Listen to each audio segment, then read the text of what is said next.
My name is Rachel. I am 34 years old. I am the mother of 3 daughters. Their names are Hannah, Lucy, and Emma. They are my whole world. I love them more than anything. But life is not easy. It has never been easy. When I was a little girl, my mother died. I was only 9 years old. After that, I lived with my grandmother.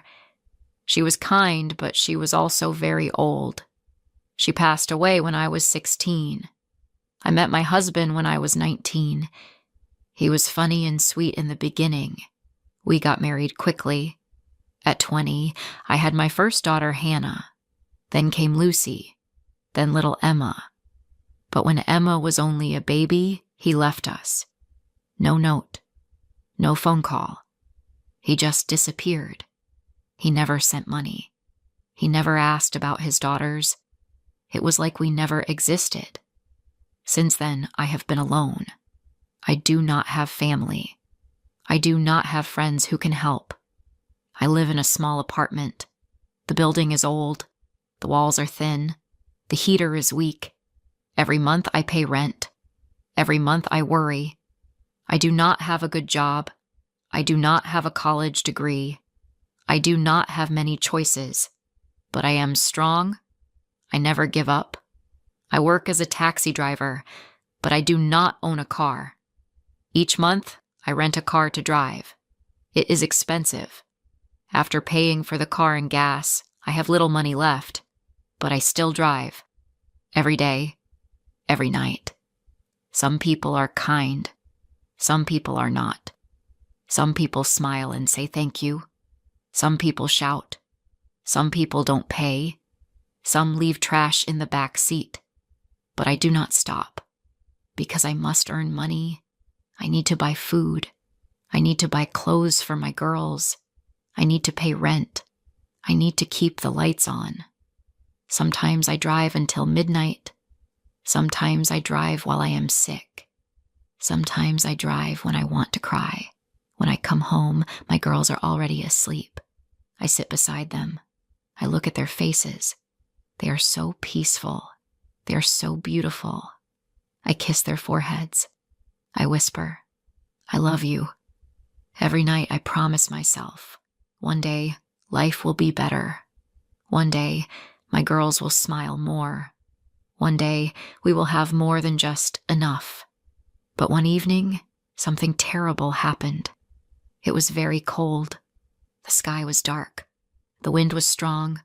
The rain was heavy. I picked up my daughters from school.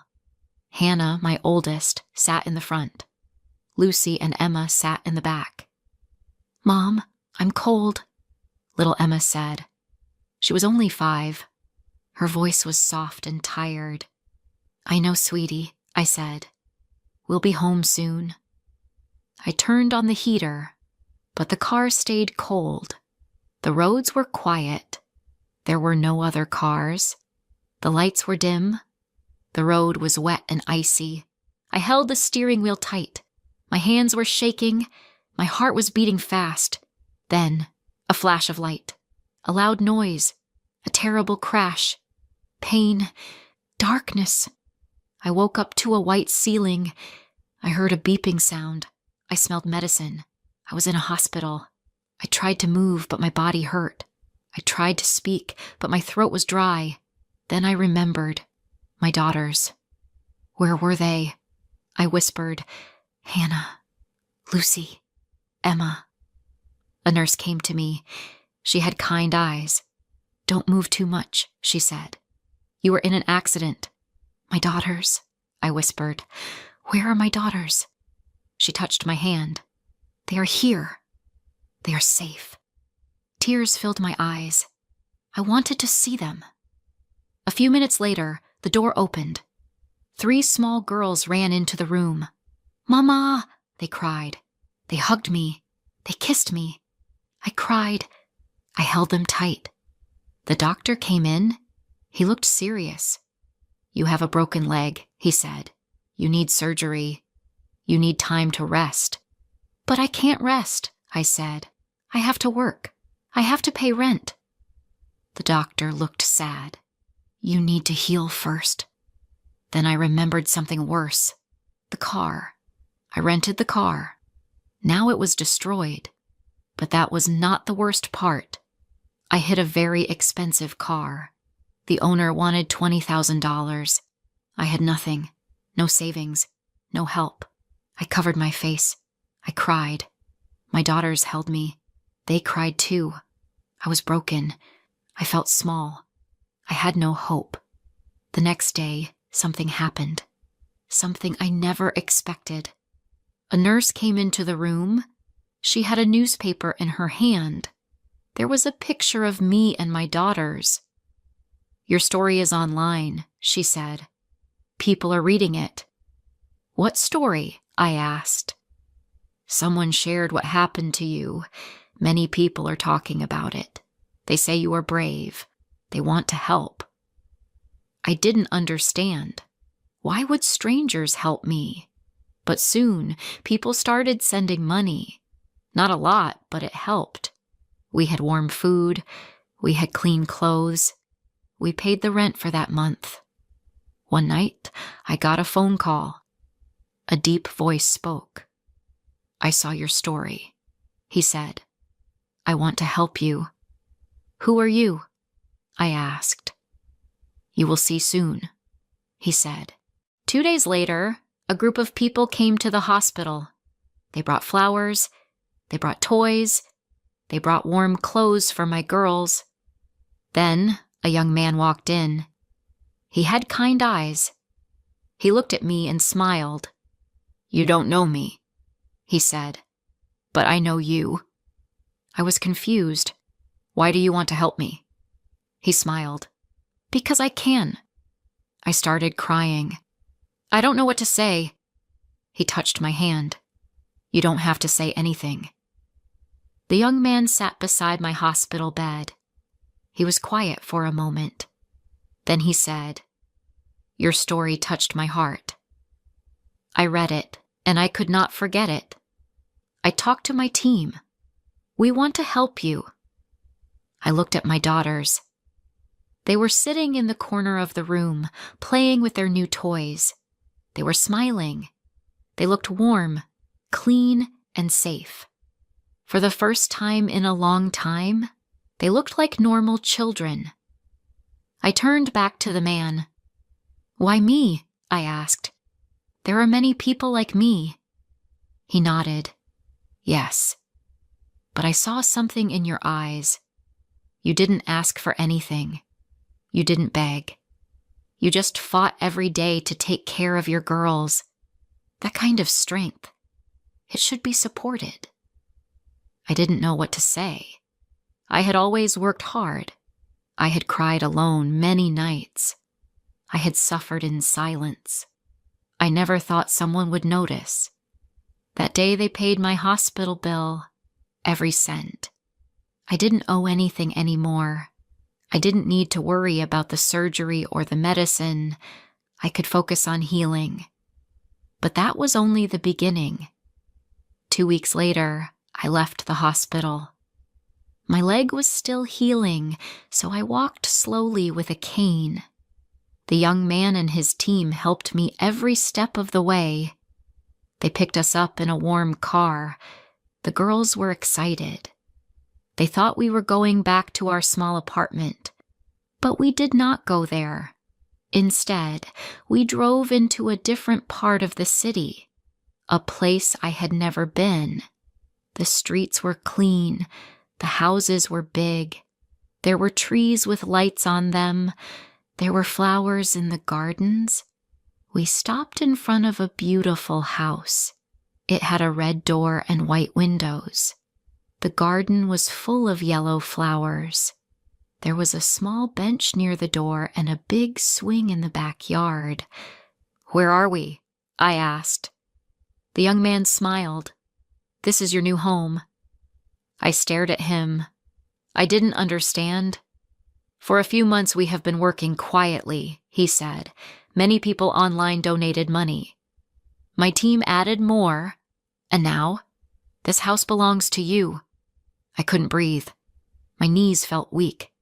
"For me?" I whispered. Yes. No rent. No debt. This house is yours. I dropped to my knees and cried. My daughters ran to me. They hugged me. We cried together. Is this real? Hannah asked. Yes, I said. This is real. We walked inside. The rooms were warm and bright. There were beds for each of the girls, soft blankets, toys, books. In the kitchen, there was fresh food, bread, fruits, milk, even chocolate. The bathroom had clean towels and a big tub. The living room had a couch, a rug, and a small TV. On the wall, someone had placed a photo of me and the girls, taken at the hospital when we were all together again. I didn't know how to say thank you. Words were not enough. That night, we slept in our new home. I tucked each of my daughters into their own beds. I kissed their foreheads. I love you, I whispered. They smiled in their sleep. For the first time in years, I didn't worry. I didn't cry. I didn't feel cold or afraid. I felt safe. I felt loved. The next morning, the young man came back. We sat in the kitchen. He had coffee. I had tea. The girls played in the backyard. He looked at me and asked, Rachel, what is your biggest dream? I looked at him, surprised. No one had asked me that in a long time. I wiped a tear from my cheek. I want to open a small supermarket, I said. A place with fresh food, good bread. A place where people feel welcome. He smiled. Then let's make it happen. And he did. 2 months later, we opened the store. It was not big, but it was perfect. It had fruits, vegetables, bread, rice, beans, milk, cheese, and more. We even had a little space for coffee and tea. The people in the neighborhood were kind. They came to buy food. They came to say hello. Some came just to smile and chat. I worked at the counter. Sometimes Lucy helped me stack the bread. Hannah swept the floor. Emma gave small candies to children. We worked together. We laughed together. The store gave me something I had never had before, freedom. I was no longer a tired taxi driver with no car. I was no longer a mother who cried at night. I was no longer broken. I was a businesswoman, a proud mother, a woman who had hope. The young man visited often. His name was Daniel, I learned. He told me he had lost his own mother when he was young. He remembered the pain. He remembered the silence in the house.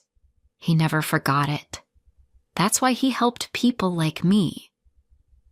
One evening, I asked him, "Why didn't you tell me all this before?" He smiled.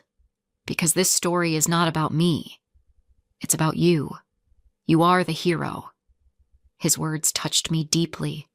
Months passed. The girls grew. They went to school every day.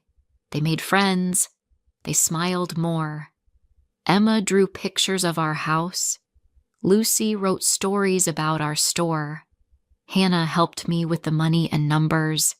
We were not rich, but we had enough. We had peace. We had joy. One day, I found an old photo in a box. It was from the time before the accident. I looked at my face. I looked tired. I looked worried. Then I looked in the mirror. My face had changed. I looked strong. I looked happy. Sometimes I still wake up at night. I check on my daughters. I touch their hands. I kiss their foreheads. I whisper, "I love you." I remember all the nights I cried in silence, all the days I drove through cold rain, all the moments I wanted to give up, but I didn't. Because deep in my heart, I always believed that something better would come, and it did. Now, every morning, I open the door of my store. I turn on the lights. I welcome the customers with a smile. I look outside and see the sun shining on my house. I thank the kind people who helped me. I thank Daniel. I thank the strangers who believed in me. But most of all, I thank my daughters because they gave me a reason to fight. They gave me a reason to keep going. This story is not just mine. It is ours. We started with nothing. Now we have everything that matters: a home, a job, and a happy family. And I truly believe, that even in the darkest times, kindness and hope can change everything. If this story touched your heart, don't forget to like, comment, and share. More emotional and inspiring stories are coming soon. My name is Jane. I am 30 years old. My life was calm before I met Oliver. I worked at a small office in the city. I lived alone in a small flat. I cooked simple food. I watched films in the evening. I felt safe in my routine. I did not have much, but I had peace. One day a friend invited me to a small dinner at her place. I did not want to go at first because I was tired from work, but she said it would be quiet and simple, so I agreed. That evening, I met Oliver for the first time. He was tall and quiet. He had soft eyes and a warm smile. When he looked at me, I felt seen. When he spoke to me, I felt calm. We talked about work, the city, and our days. His voice was gentle. I felt comfortable with him, even though we had just met. When I left that night, I felt warm in a way I did not feel for a long time. A few days later, he sent me a message and asked if we could meet. We walked in a park near my home. The sky was clear and people sat on the grass. We talked again. He asked many questions about my life. He wanted to know what I liked to eat, what colors I liked, what music I listened to. His interest felt sweet. I felt important. When I got home, I sat on my sofa for a long time. I felt light.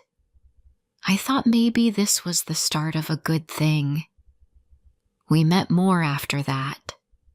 He brought me small gifts like a flower or a sweet drink. He said he thought of me during the day. I smiled at his words. I felt special. My friends said I looked brighter. I agreed. I started to think about him at night before I slept. I started to wait for his messages. I checked my phone more often. I hoped he liked me as much as I liked him. One evening, we sat near a quiet river. He told me he wanted a real relationship. I felt joy. I said yes. We held hands. I felt warm and steady. In that moment, I thought I found the right person. I thought my life would get better with him in it. At first, everything felt easy. Oliver wanted to see me often. He called me every morning. He asked about my meals and my day. I felt cared for, but slowly, his questions changed. He started asking who I talked to at work. He wanted to know where I went during my lunch break. He asked why I liked some friends more than others. His voice stayed calm, so I told myself he only cared. I told myself this was normal. I wanted to make him happy, so I answered every question. I did not want to cause trouble in our new relationship. A few weeks later, he asked if I could spend less time with my friends. He said they did not respect me. I asked him why he thought that. He said they were loud and careless. He said I looked tired after seeing them. I did not agree, but I did not want to upset him. I told him I could see them less often. He smiled and said he felt better when I stayed home. I wanted his smile, so I said yes. After that, he asked if we could spend weekends only together. He said he missed me during the week. I said yes again. He thanked me and said I was the only person who understood him. His praise made me feel warm, so I thought I did the right thing. Slowly, my days began to change. I woke up thinking about how to make Oliver happy. I dressed in colors he liked. I ordered food he preferred when he came to my home. I watched shows he chose. I answered his calls even when I felt tired. He called often and wanted to know where I was at every moment. If I did not answer, he sent more messages. I told myself it was fine. I told myself every couple did this. One night he got upset because I visited my sister after work. I told him I forgot to tell him because my day was busy. His voice got low. He said he did not like surprises. He said it made him feel left out. I felt bad. I did not want him to feel that way. I said I was sorry. He accepted my apology, but his voice stayed cold for the rest of the call. That night, I could not sleep well. I worried I hurt him. From that day, I told him every small plan before I did it. He seemed happier when I did that. He said I was thoughtful. I felt proud of myself for keeping the peace. But inside, I started to feel tired. My mind felt heavy with every detail I had to share. Still, I stayed quiet. I wanted the calm moments. I did not want arguments. Months passed, and my world grew small. I did not see my friends anymore. I only saw my sister sometimes. Work felt harder because I checked my phone so often. I feared missing his calls.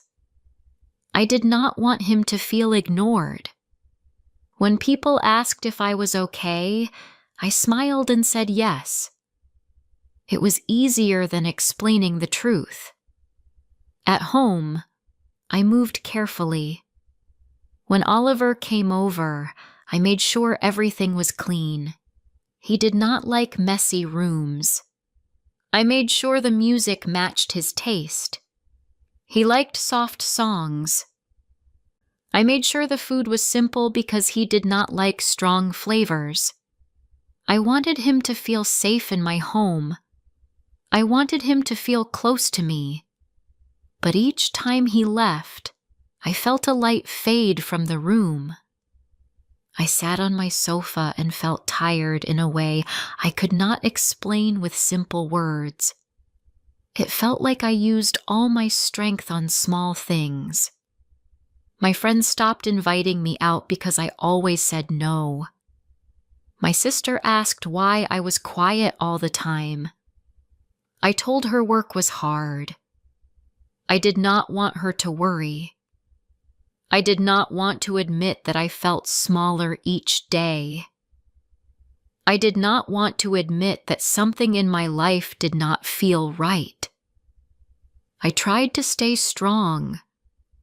I tried to focus on the good moments with Oliver. But then one evening, I felt a calm inside me break a little. Oliver and I went to a small cafe. I saw a group of women laughing near a window. Their laughter sounded warm. They looked free. I watched them for a moment. A soft ache moved through me. I could not recall the last time I laughed like that. I could not recall the last time I sat with friends without fear of upsetting someone. It felt distant, like a memory from another life. Oliver noticed my quiet face and asked if I was fine. I said yes. I smiled. I did not want problems. But when I looked out the window again, I felt a part of myself I had forgotten. A part that once felt bright and steady. A part that used to enjoy life without fear. I went home that night and sat on my bed for a long time. I looked around my room. It felt like a place made for Oliver, not for me. The colors, the music, the food, the scents. Nothing felt like mine anymore. I tried to think about the person I was before I met him. It felt hard. I felt far from that version of myself. I felt weak and unsure. I wanted to understand how I reached this point. I wanted to understand why I felt so tired all the time. I wanted to stand up for myself, but I did not know how. I felt like a shadow of the woman I used to be. A quiet thought moved through my mind that night. It was soft, but steady. I wanted my strength back. Before I continue rest of the story, please like, subscribe, share, and tell me where you are listening from. Your support means a lot to me. Now let's continue. The next weeks passed slowly. I woke each morning with the same routine. I checked my phone before I even sat up. Oliver always sent a message at night, telling me to sleep early or reminding me to be careful at work. At first it felt sweet. Now it felt like a rule. I told myself it was normal, but the truth felt different inside me. I felt tired even before the day began. At work, people spoke to me, but my mind was somewhere else. I tried to focus, but my thoughts kept going back to Oliver. I wondered if he was happy with me. I wondered if I said anything wrong. I wondered if I forgot to tell him a plan. My head felt full all the time. When my coworker Ben asked if I wanted to join a group lunch, I said no. I did not want to explain where I was. I did not want Oliver to ask questions later. Ben looked confused but did not push. When he walked away, I felt alone. That evening, Oliver called. He asked what I ate. He asked if I talked to anyone new. He asked why my voice sounded low. I told him I was just tired. He said I should sleep early. I said yes. I always said yes. When the call ended, I held my phone and stared at the screen for a long time. I felt small. I did not want to feel that way, but I did. One Saturday afternoon, my sister Beth came to my flat without telling me. When I opened the door, she looked surprised to see how pale I felt. She asked if we could talk. I did not know how to say no, so I let her in. She sat on my sofa and looked at me with worry. She asked why I always canceled plans. She asked why I never smiled the way I used to. I told her everything was fine. She looked at me for a long time before speaking again. Her voice was soft. She said she missed the old me. Her words made my throat tight, and I looked away. I told her I was just busy, but she did not believe me. She held my hand and asked if I was happy. I could not answer. She stayed with me for an hour, then hugged me before she left. When the door closed, I felt a deep quiet around me. Later that night, Oliver asked why Beth came. He wanted to know what we talked about. He wanted to know if she said anything about him. His voice was sharp, not gentle. I felt my body tense, but I tried to sound calm. I told him she only asked how I was. He asked again and again. I felt tired, so tired, but I answered each question. When the call ended, I sat on the floor next to my bed. I felt like I could not carry this weight anymore. A few days later, something simple made me pause. I walked to the small shop near my flat to buy bread. The street was busy with people. Some walked fast, some laughed with friends. A few children ran with small steps and bright voices. I watched them for a moment. Their energy felt warm. Their freedom felt clear. I stood there holding a small bag of bread while people moved past me. I felt far from them, as if I lived in a smaller world than theirs. When I reached home, I placed the bread on the table and looked at my flat again. I saw how much of it was shaped by Oliver's likes. The colors, the small items, the soft music that played on my speaker. It all felt like pieces of him.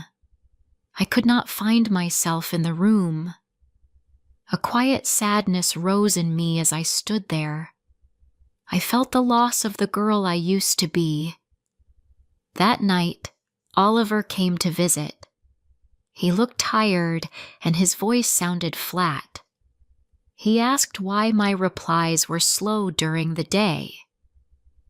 He asked if I was upset with him. I said no. He asked again. I said no again. He stepped closer and said he felt unsure about me. His words made my heart drop. I told him I cared for him. He stayed silent. Then he asked if I could try harder. He said he needed more from me. I said I would try.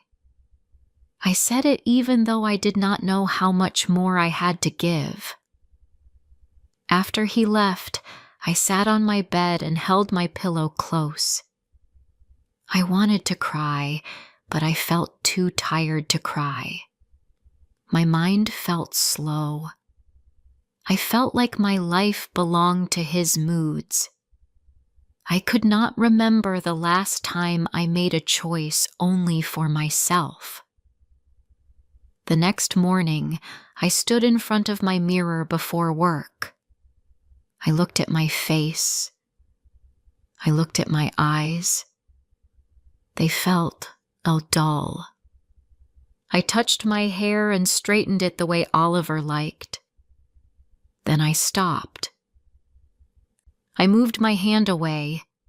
For a moment, I let my hair fall naturally. I stared at myself. I did not look like the woman I used to be.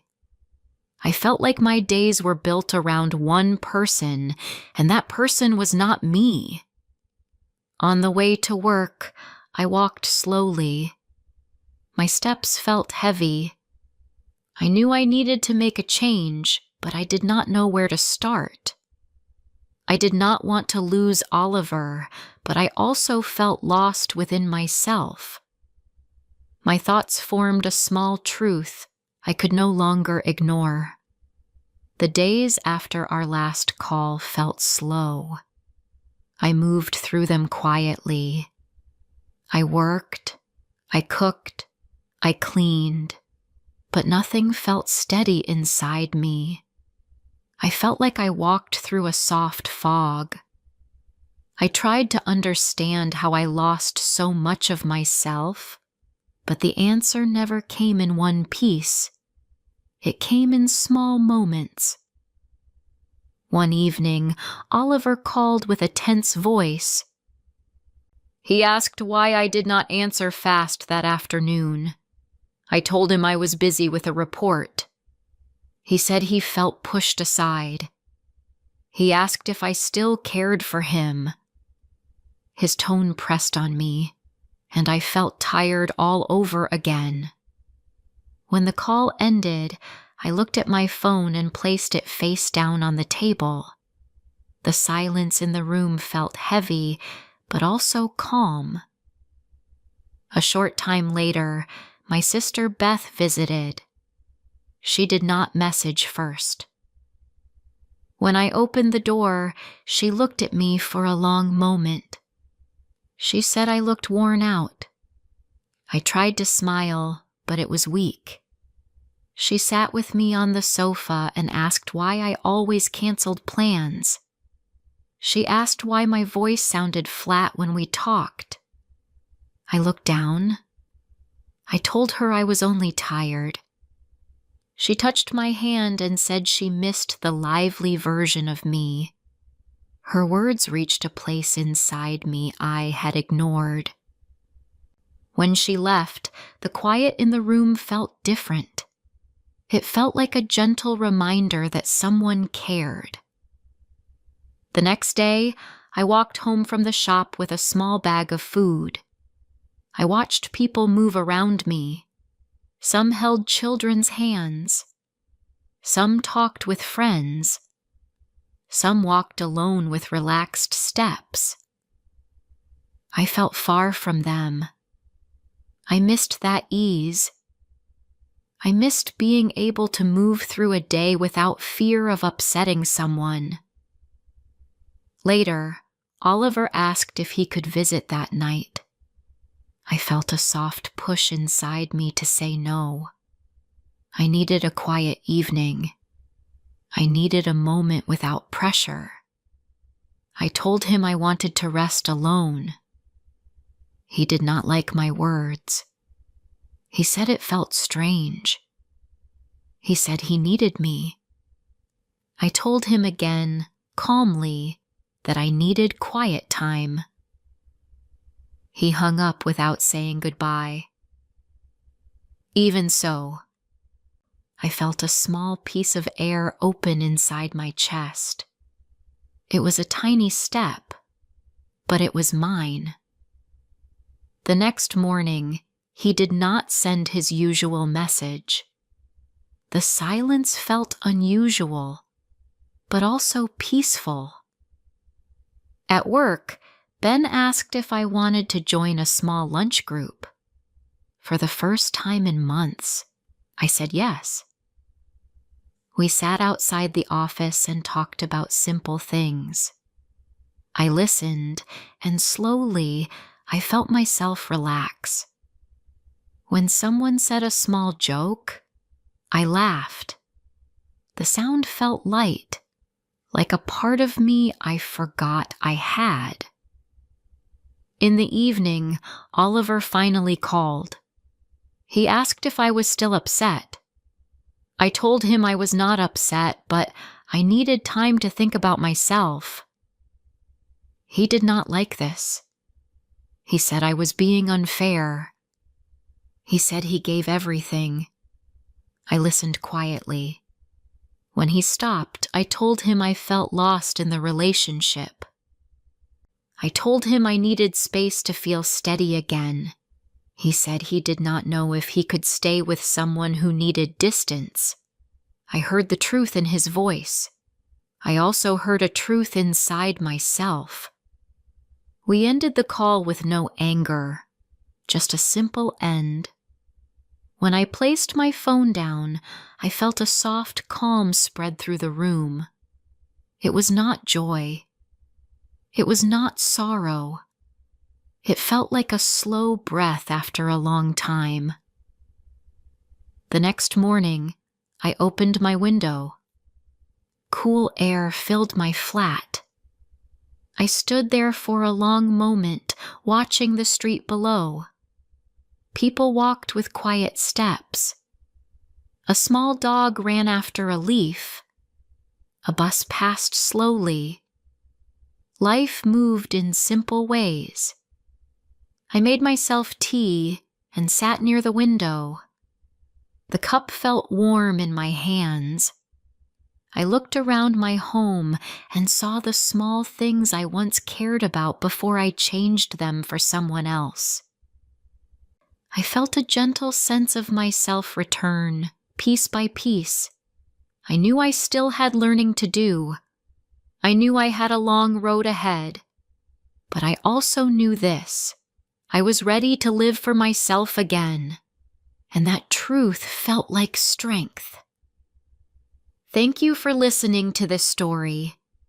If you enjoyed this story, please like the video and subscribe to English Medium Stories. Stay with us for more classic stories in easy English.